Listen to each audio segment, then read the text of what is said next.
35 artists. We've got actors, dancers, performing artists, musicians, a lighting designer, and then people who work in media as well, to just try and capture the whole thing. And that's kind of what today is. It's an experiment, really. We'll see how it goes at the end of the day, what the product's like. Right, I'm Phil. It's my student's idea. We've got today actors. That's it. Dancers, musicians. It was just a fluke. The word kept cropping up in different things that I was reading, and I didn't really know what a mandala was. When I found the definition of it, I understood what it meant, in that it was this, it's a focusing tool, and I think that's what today is. It's a focusing tool to help to bring people together, help them to share skills possibly, and go away with something different. But because we have, we're working towards a product, towards an hour's performance at 8 o'clock, the performance is not it's not the important part of the day, it's the sharing, but just having that there to say there is going to be something, it encourages to just keep working and not waste time and be kind of really creative with each other's talents while we're trying to learn from each other.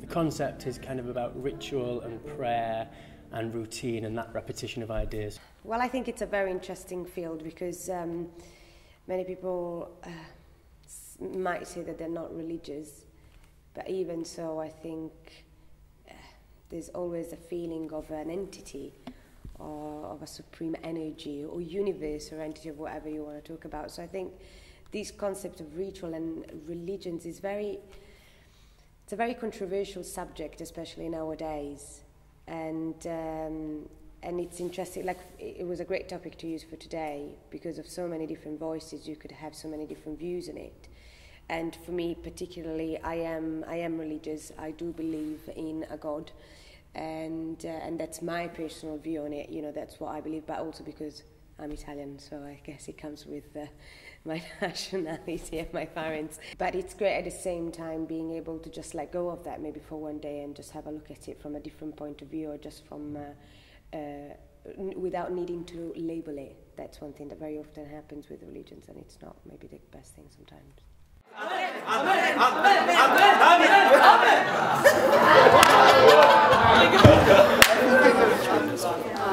Definitely don't set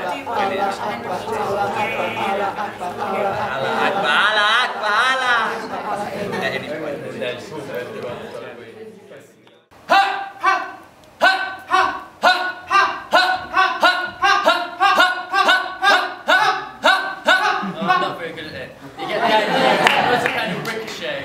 And if you have one person in the audience who's planned it, things done this morning, and it's really great to work with new people and also just feel that development from us all meeting in the morning. We didn't know each other, and then several hours later you know each other a bit better. You've got some material you've worked on, and it's great when the music and lights and everything comes together. It starts feeling really worthwhile. Amen. Amen. Amen. May the Lord be with you. Lord.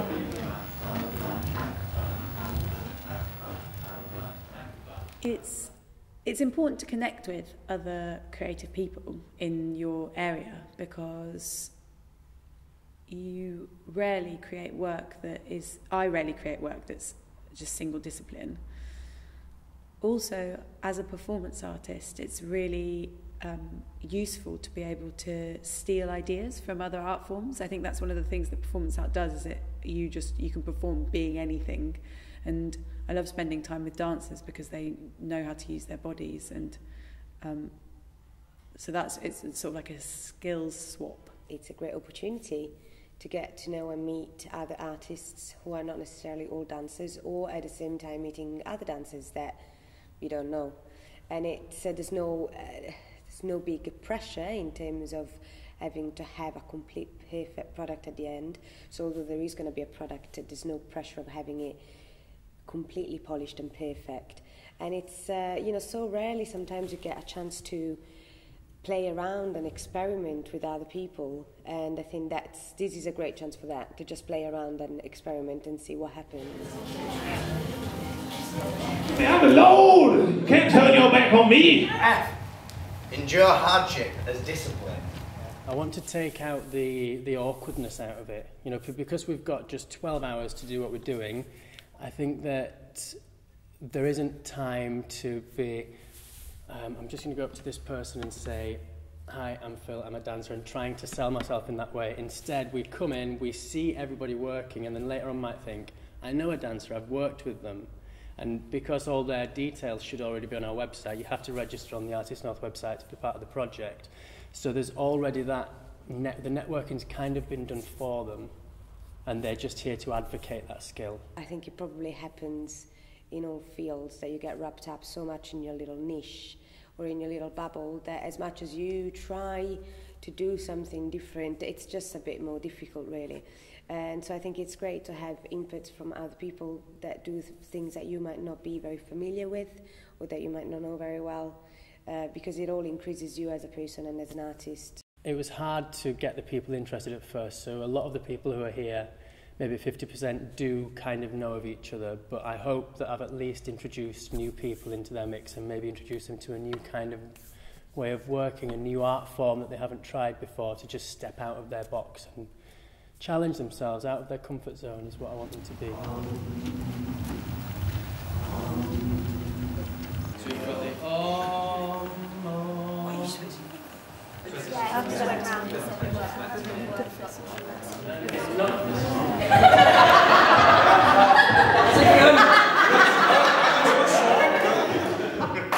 Two or 3 years ago, I did a project with Arts Council funding, and I just realised how difficult it can be to network if you're in the rural areas, somewhere like London where they have so many sources of talent to pull on. And in the rural areas, we're more spread out and sometimes hard to get hold of. So the next time I applied to the Arts Council, I said that part of it was that I think we should start making available in one place people who work in the arts. So the website is designed kind of like a Facebook in that you can list your talents on there. It won't ever be as interactive as Facebook, but it's just that the people are starting to list their details on there, and they can come to the site, and if they want to ask me where to find something through the site, we can do that also. I'll do the sourcing. It's just basically to help people be a little bit more proactive in the arts. Do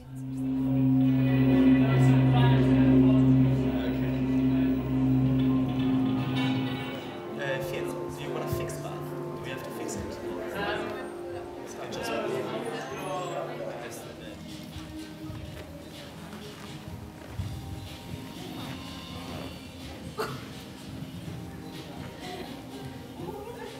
One thing you're always trying to do in the arts really is open yourself to, you know, the environment and other people, so you can constantly draw more and more inspiration and work with others and not just yourself. So I think it's really important to creativity that you can be open to other people and kind of new environments, and I think today provides a lot of that.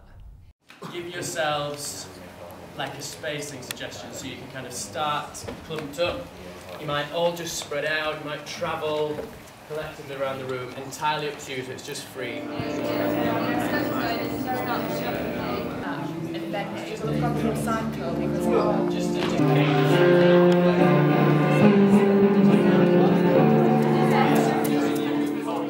It's just getting people to start exploring movement first of all, because I'm a dancer, so movement's my first discipline, so I think if I'm facilitating this, I thought I'd better do something that I know. So we started to get people moving and then working together to create little movement ideas. And then we just started splitting off into smaller groups, experimenting with improvisation ideas, and it's basically opening the floor for people to say, I want to do this, I want to do that. So I've just tried to initiate something and then open it up for everybody else to start taking the lead. It's important that people do whatever they feel like doing today. I think there's probably made about half an hour's worth of unpolished performance work, because it's kind of improvisation led. It could end up being longer, but it means it doesn't have to be polished or anything. It's quite exciting to see something that could go wrong, I think, but it's going really well. I was down to be involved, as in be in the cast, which I didn't realise Phil had chosen me to be involved in that sense, but I've actually been setting up a live feed to allow people at home to watch the rehearsal process and how people are devising the theatre live in action. which has been really good so far. We've had people tweeting about the event, we've already got people following the footage, so it's really positive. Sometimes when you're working as a professional, you get bogged down with your day-to-day life, and you tend to forget about just letting yourself go and allowing yourself to be embarrassed sometimes, or doing something that you wouldn't necessarily do in your day-to-day job. So something like today is a platform for me to come in and do something that may embarrass me, or I might feel stupid doing, or I don't tend to do every day, so I'm not comfortable with it, in front of an audience that completely know that it's a one-day experiment. So if I feel like a plonker, I'm not so bothered. I'd recommend any performer to put themselves in front of an audience and make themselves feel awkward, embarrassed, to not be comfortable. One of my first thoughts is that if I have a dancer, a musician, an actor and a live arts performer, if they can each bring their own demographic audience with them, then we've got 4 people in one. So hopefully, if this person is only used to seeing her friend Carrie-Anne do performance art, but in this event she's seen some more music and some more dance. So it's kind of, I guess it's audience development. I hope they're going to get to see something new that they're not used to.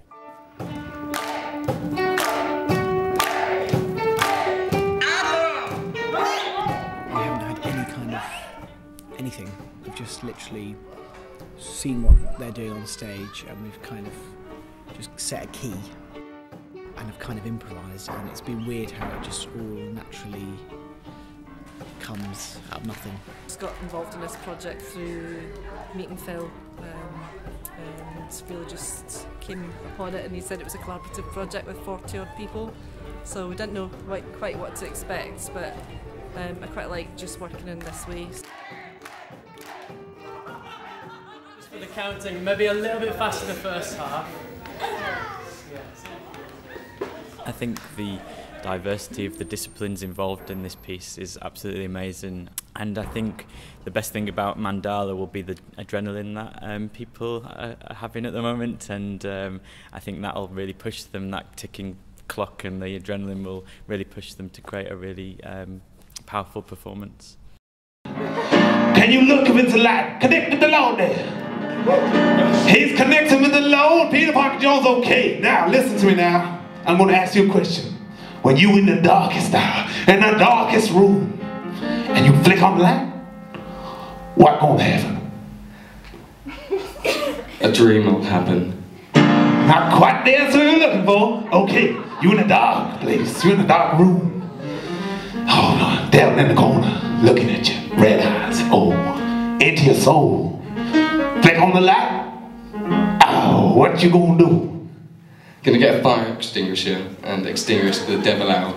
I think that's a perfectly acceptable answer. Hallelujah! Hallelujah! Yes, sir! It went well. It's been an interesting experience, to say the least. I mean, to create and perform a piece in one day with so many different artists. I enjoyed it. I think it was really interesting. I think it was interesting to see how it developed from the day through to the final performance, because of course you always give a little bit more in the final performance, and you've got the live audience there that you're playing to.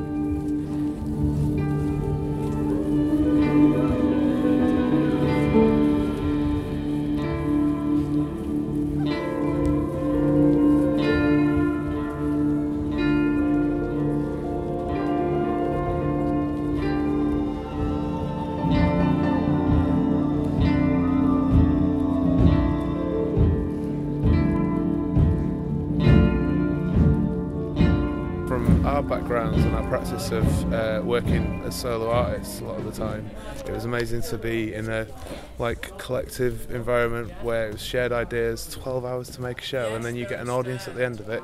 Absolutely amazing. Just an environment where you can go and try out anything you're not sure if it will work, but you want to know. Just to work in an ensemble as well, and to share ideas. A lot of my kind of work is about me thinking lots and reading lots and talking lots and then doing, so just to go through the process was a great experience, and well worth spending your Sunday doing.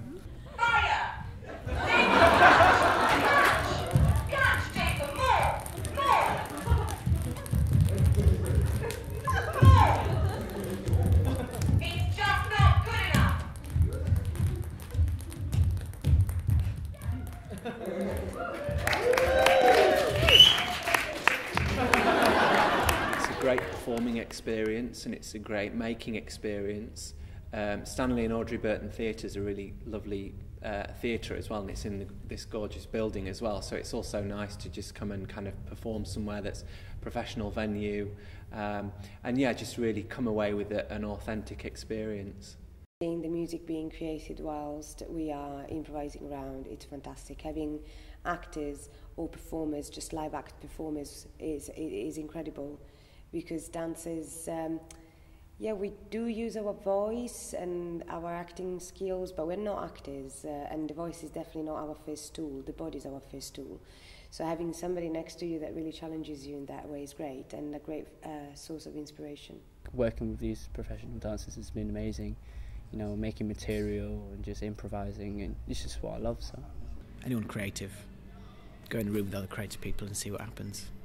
Can't be a bad thing. To have something like this in any city where people can rock up and be part of a show in one day and perform it to a crowd, it's so good for your practice. If it was like a regular thing, that would be just so awesome to know that that's there. So yeah, good times.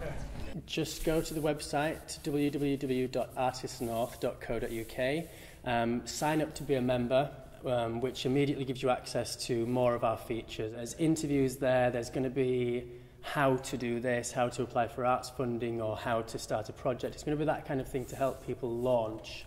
There'll be courses and more projects like this, so if you want to be involved, you go and sign up and then look for the advert coming out and say, right, I'm a member, can I be part of it?